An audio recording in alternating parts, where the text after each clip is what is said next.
My name is Eveline Kerrigan, 35 years old.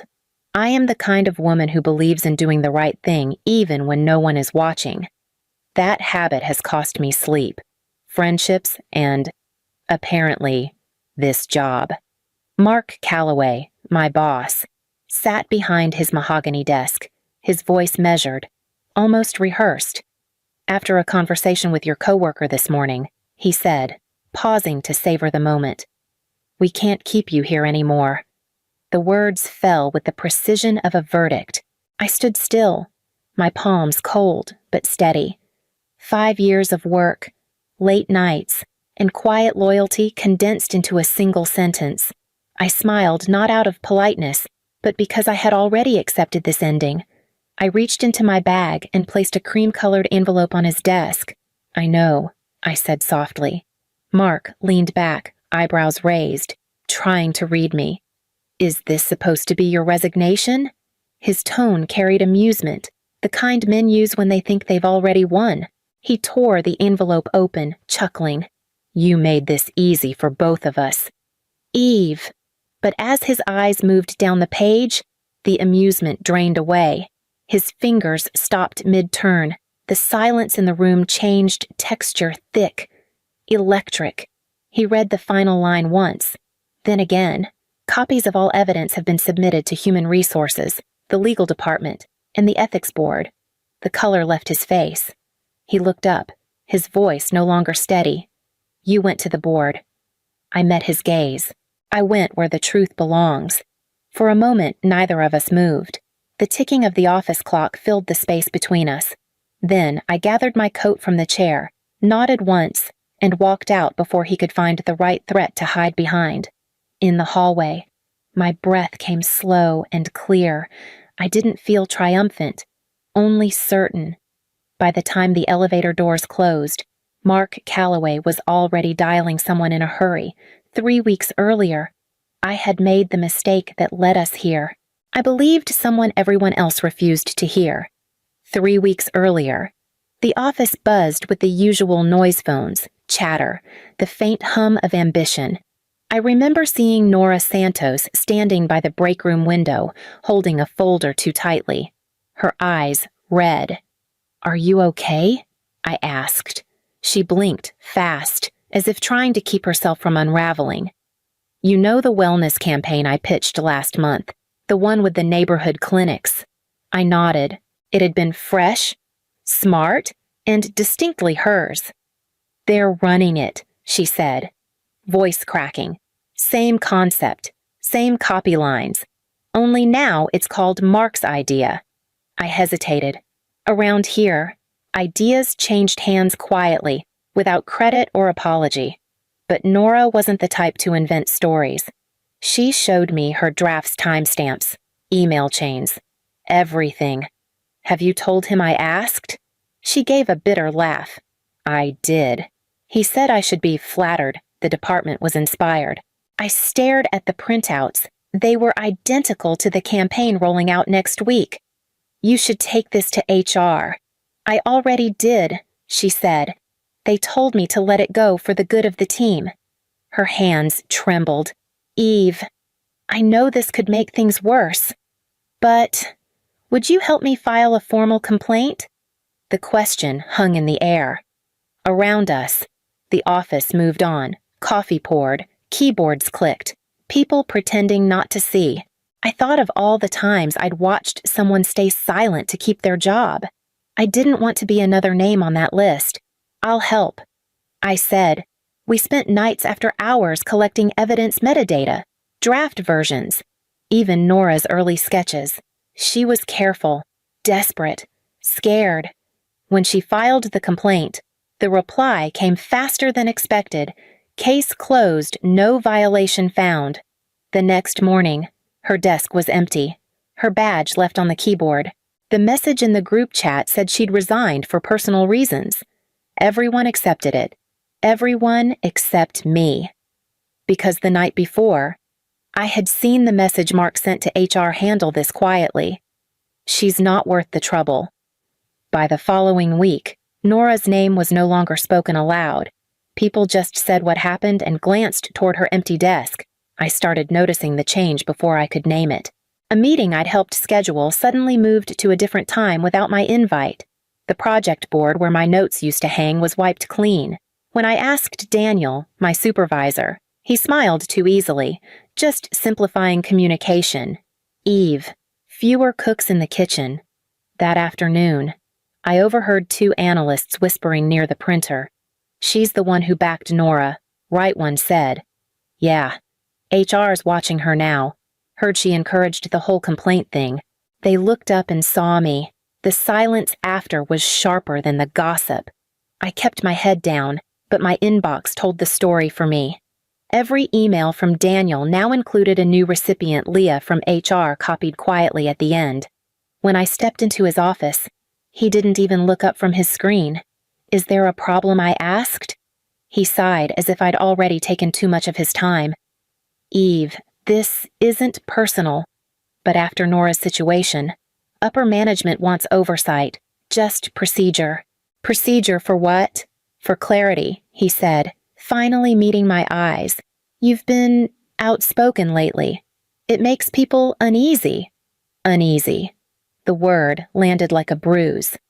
Later that week, I was called in for a development conversation. Leah waited in the conference room with a clipboard. This is just a feedback cycle, she said sweetly, sliding me a printed sheet. I read the anonymous evaluation halfway before the letters blurred. Disruptive to team unity. Displays misplaced loyalty. Leah's smile didn't falter. We're here to help you realign. I folded the paper carefully, placed it back on the table, and stood. Thank you, I said, because anger would have been too easy. As I walked back through the hallway, I could feel eyes on my back, curious, cautious, already convinced. Someone had turned my belief in the truth into proof of disloyalty. That morning, I arrived early, hoping the quiet would steady me. Through the half-open conference room door, I heard voices low, deliberate. Mark's tone was unmistakable. Nora Santos. Disloyalty issue. Kerrigan encouraged it. A pause, then Leah's voice. If we act now, we minimize exposure. The words hit like static under my skin. I stepped back before they saw me, forcing my face blank, my breath even. By 10 o'clock, my name appeared in Mark's calendar, Meeting E. Kerrigan. No subject line. When I walked in, he didn't offer a seat. His office smelled of coffee and confidence. Close the door, he said. I did. He folded his hands. After a conversation with your coworker this morning, we've decided we can't keep you here anymore. My coworker. My voice barely sounded like mine. Nora, he said flatly. She admitted you were involved in her complaint. You encouraged her. That's a breach of trust. I held his stare. Nora doesn't lie. He smiled thinly. Everyone lies when they're desperate. So this is about loyalty. I said, it's about alignment, he corrected. You're talented, Eve, but you've made yourself hard to manage, and I can't have an employee who questions leadership. I wanted to argue, to show him the proof Nora and I had collected. But something inside me stopped. He wasn't listening. He never had. Instead, I asked quietly, will you put that reason in writing? His expression flickered. Let's not make this difficult. I'm not. I said, I just want it documented. He looked irritated, already reaching for his phone. Already done with me. HR will coordinate your exit. You'll receive your final check next week. I nodded, turned, and opened the door. In the hallway, I could still hear his voice behind me, light, casual, moving on to the next call. The anger didn't come right away. It arrived later, quiet and steady, reshaping itself into something sharper, not revenge, not fear, resolve. That afternoon, I called the only person I trusted outside the company, Allison Green, an employment lawyer I'd met years ago during a compliance seminar. She answered on the second ring. Eveline Kerrigan, she said, her tone equal parts surprise and concern. You sound like someone who just realized the ground isn't as solid as it looked. I was let go this morning. I said, no written reason, just words about loyalty. I heard her chair creak. Tell me everything. An hour later, I sat in her office, a small space stacked with folders and casebooks. I handed her my contract. She skimmed it quickly, tapping a finger on one paragraph. Here, she said. The whistleblower clause. If you reported or supported a report about unethical conduct, the company can't retaliate without risk. Did you put anything in writing emails to HR, copies of Nora's drafts, internal messages? I still have them. Then you have leverage, she said simply. Keep it quiet for now. Gather everything emails, calendar invites, project versions, anything that shows a pattern. The less noise, the more power. I nodded, feeling something stir that I hadn't felt in weeks. Control. That night, the office was nearly empty when I logged in with my badge for the last time. Daniel's voicemail light blinked red, HR doors locked behind frosted glass. I opened my inbox and began forwarding copies of old threads to a private drive. Nora's original proposal timestamped 3 weeks before Mark's presentation. Meeting notes with my name erased from the credits. The message to HR that read, handle this quietly. She's not worth the trouble. Every click felt deliberate, steady. When a coworker passed my desk, I smiled. Just catching up on reports, I said. She nodded, unaware that my reports were the record of how easily good people could be erased. By midnight, I had the outline of something stronger than revenge proof. I shut down the computer, slipped my drive into my coat pocket, and stepped into the cold Boston air. 2 weeks later, I stopped waiting for fairness to find me. I wrote my own ending. The resignation letter came first, short, polite, every word measured. Thank you for the opportunity. I've learned from my time here. I wish the company continued success. Nothing that could be twisted or softened by someone else's version of events. Then I wrote the second document. It was longer, sharper. I listed what Nora and I had uncovered: her original drafts, the campaign pitch deck with her metadata, the emails showing how the concept was lifted and renamed. Each point had a date, a file path, a signature. No anger, no adjectives, just evidence. The final line read, copies of all evidence have been submitted to Human Resources, the Legal Department, and the Ethics Board. When I finished, I read it twice, then printed both pages on heavy ivory paper, the kind that made every word feel irreversible. I slipped them into a cream envelope, pressed one strip of tape along the flap, and placed it inside my bag. The next morning, the office lights hummed above my desk as if nothing had changed. Daniel passed by, giving his usual half-smile. Still here for a little longer, I said. He laughed softly, already forgetting me.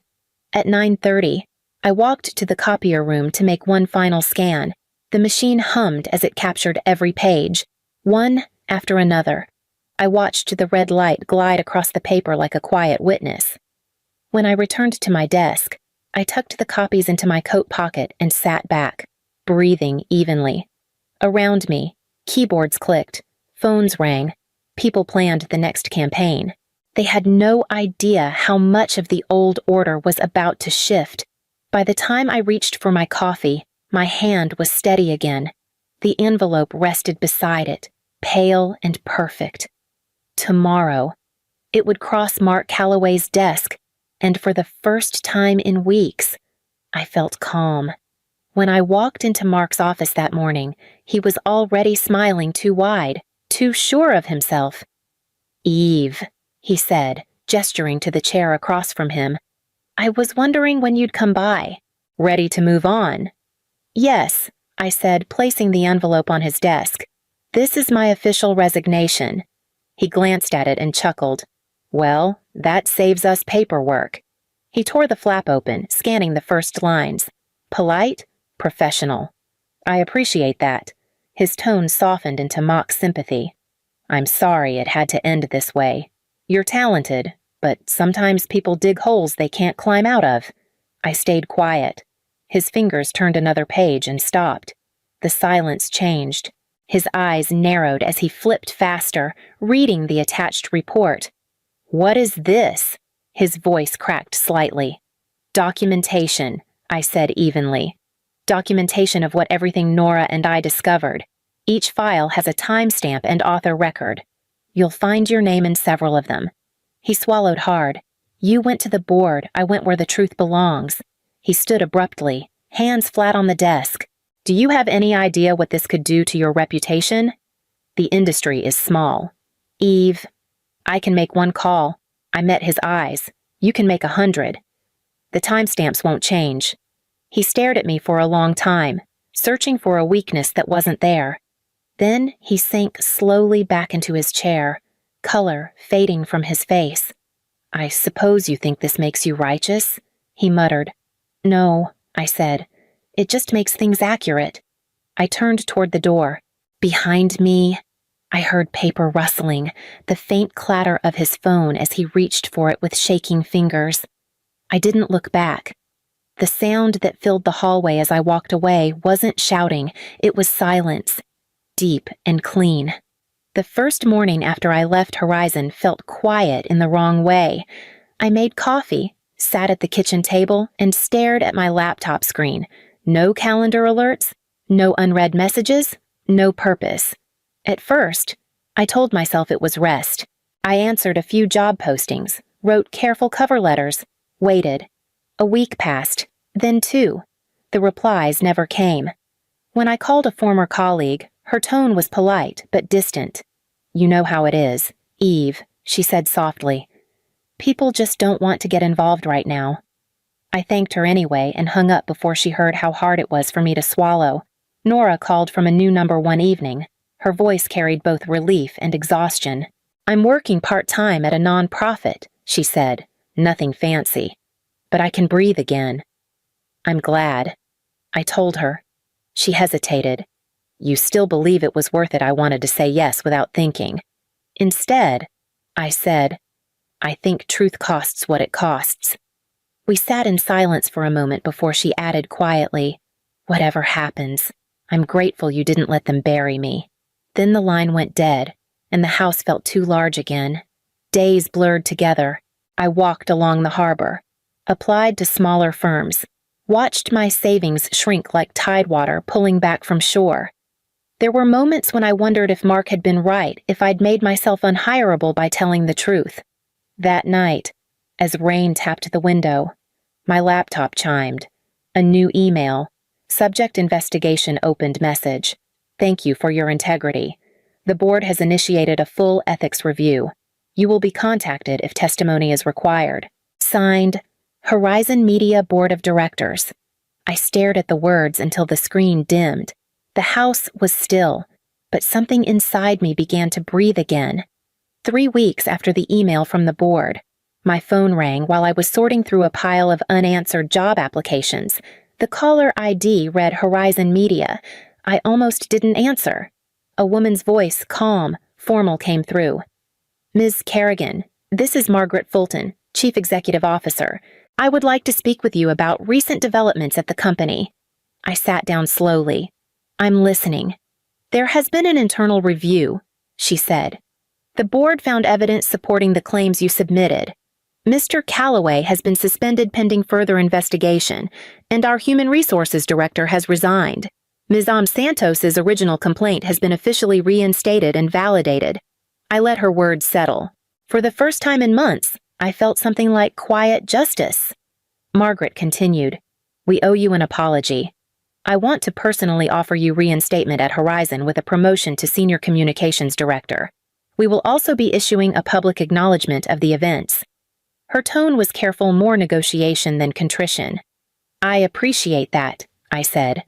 You don't have to decide immediately, she added. We would truly value your return.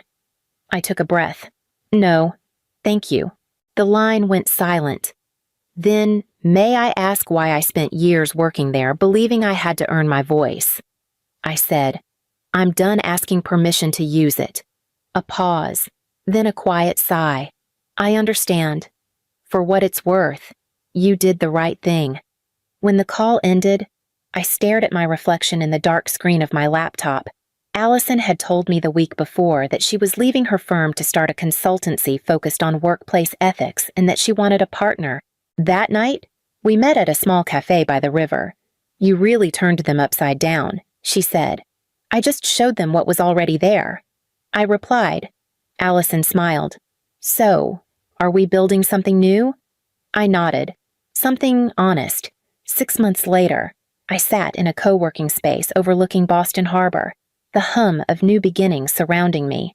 Our firm, Green and Kerrigan Consulting, was small but alive, built from the fragments of what had nearly broken us. Across the table, a young intern named Maya watched me organize files for a new client. She hesitated before speaking. "Eve, can I ask you something?" "Of course," I said. "What made you start this, I mean? Leaving a big company like Horizon?" Walking away from all of that, I smiled, a conversation I refused to ignore. She frowned slightly, curious. "With who? With someone everyone else stopped believing in?" I said, "And with myself." Maya nodded slowly, as if filing the words away for later. The phone buzzed with a message from Allison client meeting at 2. "Don't forget the board documents." I typed back a quick reply, then reached for a plain white envelope already stamped and addressed. Inside was a single-page letter. "Dear Nora, the company made the right call, but the truth is, the fight changed me more than it changed them. I learned that integrity isn't quiet or loud, it's steady. I hope you're breathing easier now, and that your ideas have found a place that deserves them. With gratitude, Eve." I sealed the envelope and dropped it into the outgoing mail bin by the door. When I turned back, Maya was reviewing a draft policy on her screen. "You really believe people can change how companies work?" she asked. "I believe people can choose how they work," I said. "That's where it starts." Outside, the harbor gleamed in the winter light. I thought of the years I'd spent waiting for permission to be heard, and how simple it felt now to speak without asking. Sometimes, the hardest thing isn't believing someone else. It's believing yourself. And for the first time in a long while, I knew exactly what I believed. If standing by the truth cost you everything, would you still do it again?